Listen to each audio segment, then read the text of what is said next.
والسلام على سيد المرسلين وعلى آله وصحبه أجمعين আন্দোলনের আয়োজন আজকের রূপপুর বিভাগীয় এই সংগ্রামী সভাপতি বাংলাদেশ জামাত ইসলামী নায়েব আমির অধ্যাপক মুজিবুর রহমান, আজকের এই বিশাল সমাবেশের প্রধান অতিথি ইসলামী আন্দোলন বাংলাদেশের আমির চরমায় বিশ্বাস মৌলানা সৈয়দ রেজাউল করিম, অন্যান্য নেতৃবৃন্দ, সমস্ত ভাই ও বন্ধুগণ, আসসালামু আলাইকুম রহমতুল্লাহি ওয়া বারাকাতুহু। আমি একটু অল্প সময় কথা বলবো। আমি তো আপনার অঞ্চলেরই ছেলে, আবার অনেক সময় দেখা হবে ইনশাআল্লাহ। এই জন্য আমাদের প্রধান অতিথিকে সময় দিতে চাই, আবার সভাপতিকেও সময় দিতে হবে। আমরা আসলে এই প্রোগ্রাম শেষ করব ইনশাআল্লাহ। আপনারা শুনেছেন 3টি ফাঁসির দণ্ড নিয়ে আমি কারাগারে ছিলাম। যে কোনো মুহূর্তে আমার ফাঁসি কার্যকর করা হবে, কিন্তু আমাদের রংপুরের ছেলে আবু সাইদের জীবনটার মধ্য দিয়ে যে গণবিপ্লব শুরু হয়েছিল, যার পরিসমাপ্তি 24-এর 5ই আগস্ট, তারপরে মুক্তির পথ সুগম হয়।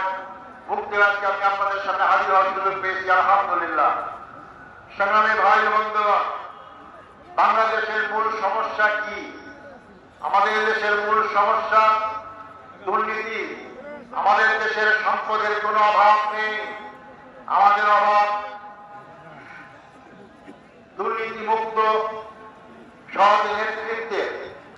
আমরা যারা বিগত 54 বছরের ক্ষমতায় দেখেছি, তারা দুর্নীতির পাহাড় করেছে। সম্পদের অভাব এই জন্য নেই, 15.5 বছরে লক্ষ হাজার কোটি টাকা বিদেশে পাচার করা হয়েছে। দেশের সম্পদ ছিঁড়ে ছিঁড়ে পাচার করা হয়েছে।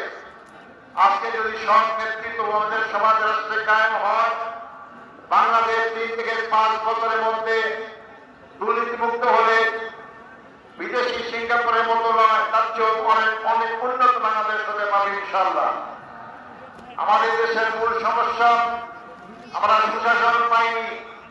যারা যখন ক্ষমতা এসেছে রাষ্ট্রীয় শাসন কায়েম করেছে, অন্যের অধিকারকে কেড়ে নেওয়া হয়েছে। আমাদের আরেক সমস্যা আমাদের বিচারহীনতা, আইনের শাসন নেই, এমনকি আদালত পর্যন্ত আমরা নিয়ন্ত্রণ করেছি।